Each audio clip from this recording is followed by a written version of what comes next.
가족과의 관계, 거리두기가 아니라 조율이다. 오늘은 우리 인생에서 가장 소중하면서도 가장 어렵다고 느껴지는 주제, 가족에 대해 이야기해 보려 합니다. 젊을 때는 가족이 내 인생의 중심이었죠. 아이를 키우고, 배우자를 위해 살고, 가정을 위해 하루하루를 바쁘게 보냈습니다. 그런데 60이 넘은 지금, 가족의 형태도, 관계의 거리도 달라졌습니다. 자녀는 독립하고, 손주는 빠르게 크고, 배우자와는 하루 종일 마주하는 시간이 많아졌죠. 이 시점에서 많은 분들이 느끼는 공통된 감정이 있습니다. 바로 서운함입니다. 예전엔 자식이 그렇게 잘 챙기더니 요즘은 연락도 뜸하네. 나도 젊을 땐 부모님 생각을 많이 못했지. 그래도 이렇게 무심할 줄은 몰랐어. 이런 마음이 쌓이면 가족이 멀어진 것 같고 어느 순간 외로움이 찾아옵니다. 하지만 그건 사랑이 줄어서가 아닙니다. 그저 사랑의 방식이 달라졌을 뿐이에요. 가족 관계는 거리두기가 아니라 조율입니다. 가족은 음악 같습니다. 너무 가까우면 소리가 탁해지고 너무 멀면 들리지 않죠. 조율이 맞을 때 가장 아름다운 하모니가 나옵니다. 젊을 땐 내가 중심이었어요. 아이를 가르치고 가족을 이끌고 결정도 내가 했습니다. 하지만 이제는 역할이 바뀌었습니다. 이제는 경청하고 조율하는 세대가 된 거죠. 자녀와의 대화에서 이건 이렇게 해야지 보다는 그렇게 생각하는 이유가 있겠구나 라고 해보세요. 이 한 문장이 관계를 부드럽게 바꿉니다. 젊은 세대는 가르침보다 존중을 통해 마음을 엽니다. 우리가 평생 배운 경험과 지혜는 여전히 소중하지만 그걸 강의로 전하는 순간 마음의 문은 닫히죠. 이제는 공유의 시대입니다. 우리의 말이 아니라 공감이 통하는 시대입니다. 부모와 자녀, 새로운 관계로 다시 만나야 합니다.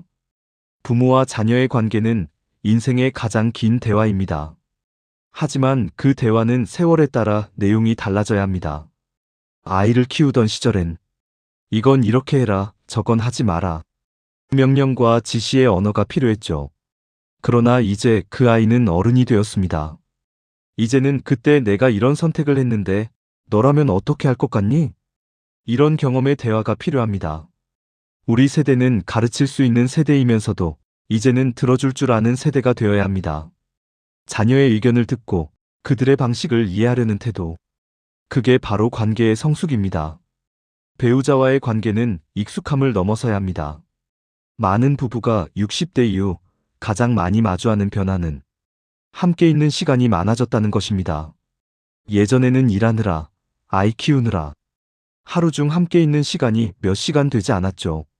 그런데 은퇴 후엔 거의 하루 종일 함께 있습니다. 처음엔 좋지만 이내 사소한 일로 다투기도 하고 서로의 다름이 눈에 띄기 시작합니다. 그럴 때 필요한 것이 바로 다시 보기입니다. 결혼한 지 30년, 40년이 지나도 배우자는 여전히 알아가야 할 타인입니다. 오랜 세월 함께했지만 서로의 마음속은 여전히 미지의 영역이죠. 이 시기에는 당신이 아직 나와 함께 있어서 고맙다.